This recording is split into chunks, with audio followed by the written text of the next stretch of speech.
hanging out here at Panther Frameworx and M&W Aluminum. There are actually two things going on in this building right here, and as you can see, this is a factory floor that we're standing on right now. Shawn is in front of us right now. The frame that he's standing next to is a Panther Frameworx sprint car frame. They had a record year, a dozen cars they built this past season. Most of the time it's somewhere in the 5 to 7 range, so we're going to find out a little bit about what it's like to build these cars and also talk to Shawn about how things are going with him. I saw you this weekend. How you doing, man? Doing good, thanks. How was the show for you? I thought the show was great. You know, that's the first time I've ever sold a car at the show. Seriously? That's a first. So Kyle Pierce purchased a new car at the show. That's chassis 12 of the season for us. So that's a win. You know, very excited for the season that's coming. So what happens in this building? Because you told me different things happen in different places.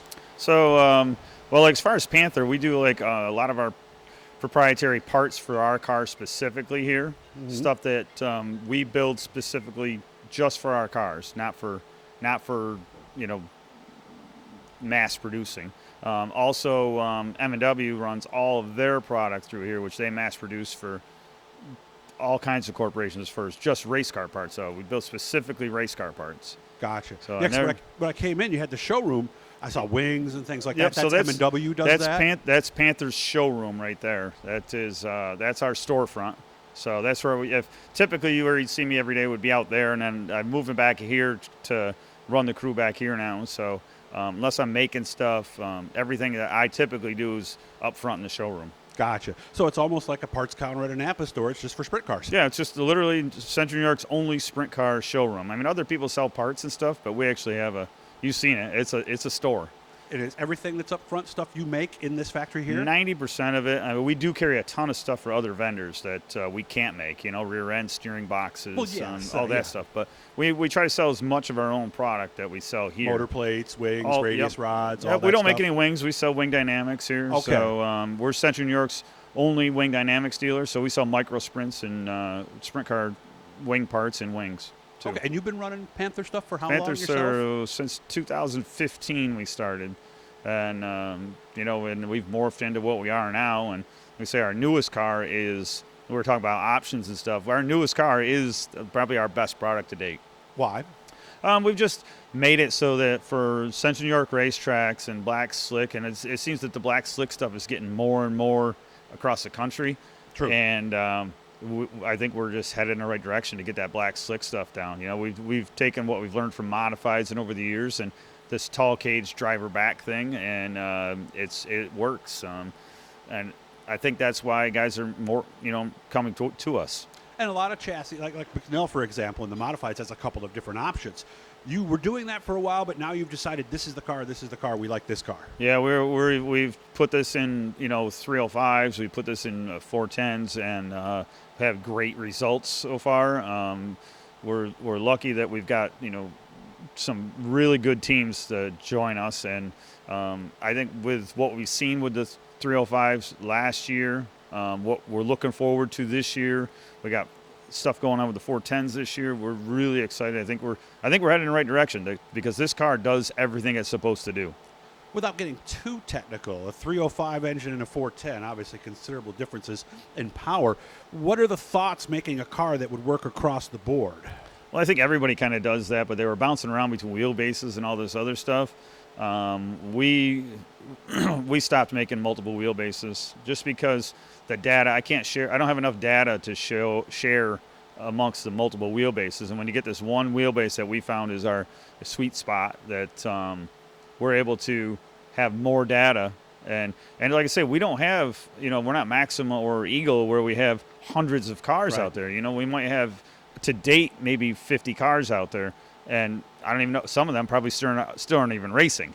So, when your pool is small, you really got to count on the racers to give you feedback, Is there an advantage to going with a local chassis manufacturer versus one of the nationwide ones? I don't know. I think that, we have a handle on, which we think we have a handle on the racetracks around here, and the surfaces that we work with here.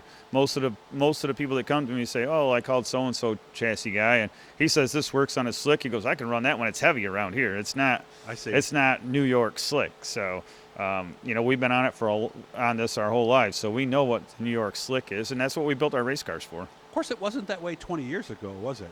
No, I think that, I think the tracks are getting old. The clay's getting old. There's just isn't the funding to put new clay on. Well, some people I've talked to prefer it that way. They say it's easier on suspensions. It puts more into the driver. I mean, It's easier on everything. I think it's easier on the racing. In my opinion, when the track is black and slippery, the racing is so much more exciting. There's multiple lanes because it's slick for everybody. When it's for a sprint car, there's one lane, it's wide open, and the guy with the biggest motor, that's what there is, Yeah, I mean, as much as fun as it is to have that lame. cushion and stuff, the racing tends to be better when it's 3 lanes wide and black top to bottom, right? And guys can throw sliders and, dive on people and stuff. Yeah, I think that's the best form of racing. And it helps it saves the racer in regard, any class, saves them money because they're not tearing up equipment. And the other thing people have told me, too, is it lets the talent show because then the right foot and seeing what might be the fast group it puts the driver back into play and puts his crew into play. You got to have your crew's got to your team's got to do all the right things in the shop to unload that thing fast. And if you can do that and then get to the racetrack and let the driver showcase what he has, it isn't necessarily about the bankroll. No, you're right too about that too, because I've heard that from a lot of people too. That exact same thing. So as we move forward, how big would you want this to get? I don't know. I mean. It'd be like I say, we're, right now, Shane's building chassis for me. My dad's doing body stuff. We're just kind of doing it as a group here. And it'd be nice if he could come full time, someday. Yeah. That would be nice enough. But you need to sell several more cars, Mm-hmm. That's down the road, It'd be nice to have a big speed shop with the race cars in it and stuff like that. That's the goal eventually, I think. Well, they do other things in this building, though, don't they? Are they all racing applications? So as far as the M&W side, like we share machines, and as far as the M&W side, we manufacture sprint car parts for all those catalogs you pull open, and you're ordering steering arms and torsion arms, and probably half of that stuff comes right out of here. I didn't know that. We mass produce here for other companies as well, so private California, label stuff Florida, too. The Midwest, Iowa. Oh yeah, parts out of this building on those cars. Yeah, pull a Speedway Motors catalog out, and that's a lot of that stuff's ours. Motor State, all these. We do a lot of different stuff here. It is kind of nice how it came full circle, because when I first met you, and search Shawn's name on this YouTube channel, go back to the one and find out why the first car was pink.